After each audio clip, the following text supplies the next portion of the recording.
Հայաստանի վարչապետը կապանում է ներկայ եղել գեղանկարիչ Հրանտ Դանիելյանի տուն թանգարանի բացմանը։ Ադրբեջանի զինված ուժերը կրակ են բացել Խանածախի ուղղությամբ, իսկ Հայաստանի Հանրապետության զինված ուժերի ստորաբաժանումները կրակ չեն բացել ադրբեջանական դիրքերի ուղղությամբ, Հայաստանի պաշտպանության նախարարություն։ Սպասում եմ առաջիկա երևանյան երկխոսության շրջանակներում ծրագրված քննարկումներին Միրզոյան։ Հնդկաստանը եւ Պակիստանը հրադադարի համաձայնության են հասել Թրամփ։ Կիև են ժամանել Գերմանիայի, Ֆրանսիայի, Մեծ Բրիտանիայի եւ Լեհաստանի ղեկավարները։ Ռուսաստանը խստորեն պահպանում է մայիսի 9-ի կապակցությամբ հայտարարված հրադադարը, Ռուսաստանի պաշտպանության նախարարություն։ Միացյալ Նահանգները եւ Ուկրաինան քննարկել են հրադադարի հարցը եւ խաղաղ կարգավորման հեռանկարը։ Միացյալ Նահանգներն ու Ռուսաստանը քննարկում են Եվրոպա-ռուսական գազի մատակարարումների վերսկսման թեման ուշակով։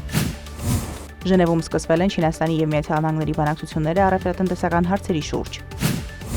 Միացյալ Նահանգները միակողմանիորեն չի նվազեցնի չինական ապրանքների համար սահմանված մաքսատուրքերը, Սպիտակ տուն։